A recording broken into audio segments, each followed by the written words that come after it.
Film की opening scene में हमें पॉल को दिखाया जाता है जो किसी घर से निकल किसी लोकेशन की तरफ बढ़ रहा होता है, लेकिन रास्ते में हम ये नोटिस कर पाते हैं कि ऑलमोस्ट सिविलाइजेशन खत्म हो चुकी है। साथ ही सायरन और एक्सप्लोजन की आवाज हमें बैकग्राउंड में सुनाई देती है और ऐसे ही पॉल एक हिडन स्पॉट पर आ पहुंचता है जहां हम उसके दो छोटे बच्चे को देख पाते हैं, जिन्हें वो यही एश्योरेंस दे रहा है कि वो सभी लोग ठीक हैं। जिसके बाद ये कहानी 15 साल का टाइम जंप लेती है जहां हम पॉल और उसके दोनों ट्विंस जोसेफ और थॉमस को देख पाते हैं और वो तीनों मिल एक फार्म हाउस रिमोट एरिया में रहते हैं, जहां दिन में तो वो सभी काफी अच्छे से अपनी लाइफ को काटते हैं, लेकिन रात होते ही उन सभी को किसी चीज का डर होता है। और ऐसी ही एक शाम हम देख पाते हैं कि जहां पॉल काफी पैनिक हो रहा है क्योंकि थॉमस अभी तक घर नहीं लौटा और सनसेट जल्द ही होने वाला है। साथ ही थॉमस पास ही के रोज फार्म गया हुआ था जहाँ से उसे जल्दी आने के लिए पॉल ने कहा था, लेकिन अब जबकि सनसेट हो रहा है तो उसी दौरान थॉमस घर आ पहुंचता है, जिससे पॉल काफी रिलीफ महसूस करता है और उसे फिर से ये सारी चीजें रिपीट ना करने के लिए वार्न भी करता है। जिसके बाद फैमिली बैठ नॉर्मली डिनर करती है और उसी दौरान थॉमस और जोसेफ के बीच झगड़ा हो जाता है, वो भी इस बात को लेकर कि थॉमस बार बार ऐसी हरकतें करता रहता है जिस कारण वो सभी खतरे में आ सकते हैं। पर उन दोनों के झगड़े को पॉल शांत कर देता है और हम नोटिस कर पाते हैं कि जोसेफ एक काफी इंटेलिजेंट, साथ ही वो हर सिचुएशन को किस तरह इम्प्रूव किया जाए उन चीजों पर फोकस करता है ताकि उन्हें सरवाइव करने में आसानी हो। जिसके साथ साथ हम नोटिस कर पाते हैं कि वो तीनों डिनर के बाद सभी विंडोज और डोर को पूरी तरह पैक करते हैं, मानो जैसे किसी चीज को अंदर आने से वो लोग प्रिवेंट कर रहे हो। जो चीज हमें कुछ ही देर में समझ आती है क्योंकि कुछ समय बाद ही हम उनके डोर पर एक जोर जोर से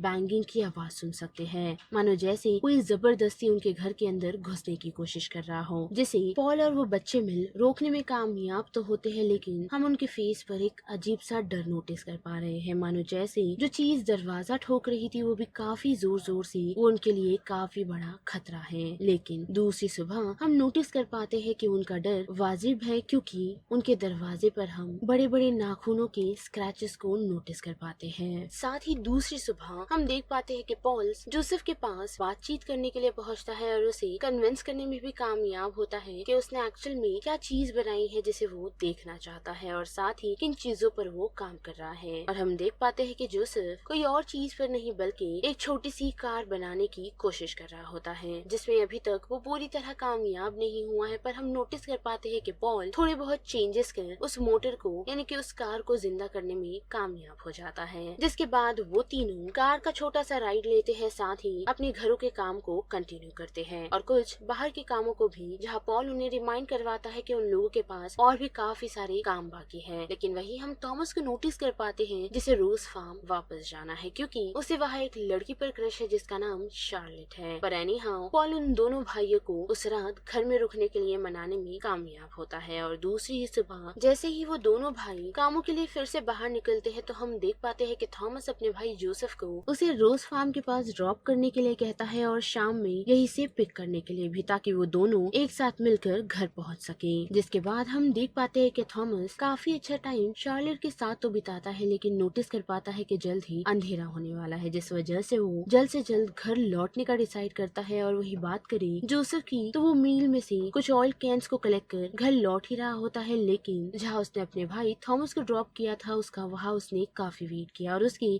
वहाँ ना पहुँचने के कारण वो घर पहुंच गया, जहां उसने अपने फादर से यही कहा कि उसका भाई फिर से रोज फार्म गया हुआ है। लेकिन हम देख पाते हैं कि थॉमस जल्दी जल्दी और हड़बड़ी में घर लौट तो रहा था, पर अनफॉर्चुनेटली उसका पैर स्लिप हो गया जिस वजह से वो बेहोश हो गया। और वही दूसरी तरफ हम देख पाते हैं कि पॉल काफी परेशान है क्योंकि अभी तक थॉमस घर नहीं लौटा, जिस वजह से वो जोसेफ को खुद को लॉक करने के लिए कहता है और खुद थॉमस को ढूंढने के लिए निकलता है। और वही बात करें थॉमस की, जिसकी आँख खुल चुकी है और हम नोटिस कर पाते हैं कि उस पर अजीब से क्रिएचर्स ने हमला करना शुरू कर दिया है, जिससे थॉमस काफी डरा हुआ है और जोर जोर से चिल्लाना शुरू कर देता है। लेकिन उसी दौरान हम पॉल को वहां पहुंचता हुआ देख सकते हैं, जो न सिर्फ थॉमस को इस सिचुएशन से बचाता है बल्कि थॉमस की हालत देख वो ये नोटिस कर पाता है कि वो लोग इस हालत में घर नहीं लौट पाएंगे, जिस कारण वो लोग वो रात उसी केव में बिताने का डिसाइड करते हैं, जिसके लिए पॉल तैयारी शुरू करता है ताकि कोई भी क्रिएचर उन तक ना पहुंचे। लेकिन वही बात करें जोसेफ की तो हम देख पाते हैं कि उसने घर को पूरी तरह लॉक नहीं किया बल्कि पूरा खुला छोड़ दिया है ताकि कोई क्रिएचर उस तक पहुंचे। जी हाँ, हम देख पाते हैं कि जोसेफ एक चेयर पर बैठ सोने का नाटक करता है, जहाँ उसकी तरफ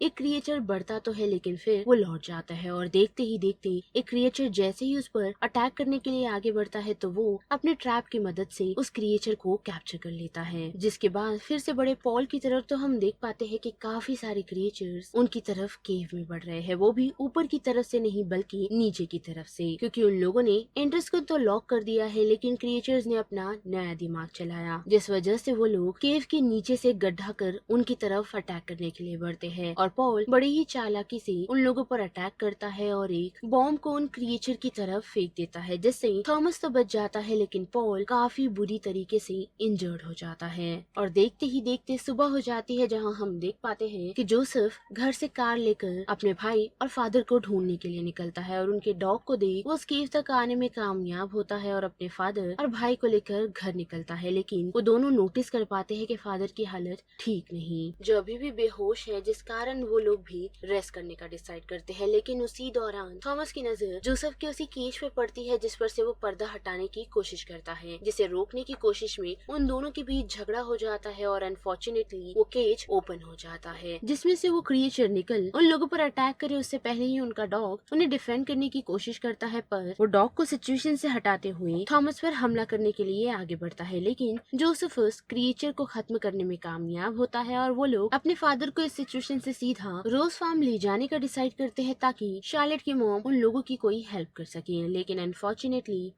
ऐसा कुछ होता नहीं, बल्कि वो लोग उसे यही बताते हैं, यानी कि शार्लेट के पेरेंट्स उसे यही कहते हैं कि वो लोग दवाइयाँ तो नहीं दे सकते लेकिन थॉमस को यहाँ वो लोग रुकने की इजाजत दे सकते हैं ताकि जोसेफ और उसके फादर के लिए उनके सप्लाईज बच सके। जिस वजह से थॉमस उन लोगों के साथ रहने का डिसाइड करता है और जोसेफ अपने फादर को लेकर वापस घर लौट जाता है। लेकिन उसके फादर की हालत ठीक न होने के कारण थॉमस भी वहाँ ठीक तरीके से सेटल नहीं हो पाता। साथ ही शार्लेट के फादर ने उन दोनों को किस करता हुआ नोटिस किया है, जो शायद उन्हें पसंद नहीं आया। साथ ही कुछ समय बाद थॉमस शार्लेट से अपने फादर के लिए दवाइयाँ मांगता है और यहाँ से जाने का डिसाइड करता है। लेकिन वही दूसरी तरफ हम देख पाते हैं कि जोसेफ घर लौटते हुए ये नोटिस कर पा रहा है कि काफी सारे जानवर घबराए हुए हैं, जिससे शायद ऐसा मानकर चल सकते हैं कि वो क्रिएचर्स अब जमीन की तरफ से अटैक कर सकते हैं। साथ ही थॉमस जब दवाइयाँ लेकर घर के लिए निकल रहा होता है तो शार्लेट के फादर और उसके कुछ लोग उस पर अटैक करते हुए उसे बांध में कैप्चर कर लेते हैं। साथ ही उसे मारने का भी डिसाइड करते हैं, पर अनफॉर्चुनेटली ऐसा कर नहीं पाते क्योंकि जमीन में से काफी सारे क्रिएचर निकल उन लोगों पर अटैक कर देते हैं और उस गड्ढे के अंदर थॉमस गिर जाता है। साथ ही दूसरी तरफ हम देख पाते हैं कि शार्लेट की मॉम पर भी उस क्रिएचर ने हमला कर दिया है, जो देख शार्लेट काफी हैरान है क्योंकि उसकी मॉम की बॉडी के टुकड़े टुकड़े हो चुके हैं, जिस कारण वो उस क्रिएचर को शूट कर खत्म कर देती है। लेकिन वही बाहर की तरफ हम देख पाते हैं कि काफी सारे क्रिएचर्स एक साथ जुड़ चुके हैं और टायर बंद सभी लोगों पर अटैक कर रहे हैं। और ऐसे ही ठीक एक क्रिएचर जब थॉमस पर हमला करने के लिए आगे बढ़ता है तो उसे उस सिचुएशन से शार्लेट बचाती है, वो भी उस क्रिएचर को खत्म कर, जिसके साथ साथ उसे पूरे घर को जला दिया है ताकि वो सारे क्रिएचर्स वहाँ खत्म हो जाए। और सीधा वो लोग जोसेफ के पास पहुँच उसे सारा सिनेरियो एक्सप्लेन करते हैं। साथ ही वो लोग पॉल की दवाइयाँ देकर उसे भी एक्सप्लेन करते हैं कि किस तरह वो क्रिएचर्स अब उन पर अटैक कर रहे हैं, जिस कारण वो लोग अब लड़ने का डिसाइड कर लेते हैं और बांध में जाकर ऑयल्स को इकट्ठा कर हॉल में एक जगह रखते हैं। लेकिन नोटिस कर पाते हैं कि क्रिएचर जमीन में से निकलना ऑलरेडी स्टार्ट कर चुके हैं, जिस कारण वो सभी छुप तो जाते हैं। लेकिन जैसे ही वो क्रिएचर थॉमस और शार्लेट पर अटैक करता है तो वो दोनों और साथ ही जोसेफ मिल उन्हें रोकने में कामयाब होते हैं, जिसके बाद वो लोग पूरे घर को ब्लास्ट करने का डिसाइड कर लेते हैं और एक रस्सी में आग भी लगा देते हैं। लेकिन नोटिस कर पाते हैं कि काफी सारे क्रिएचर्स उन लोगों की तरफ बढ़ रहे हैं, जिसे रोकने की वो लोग पूरी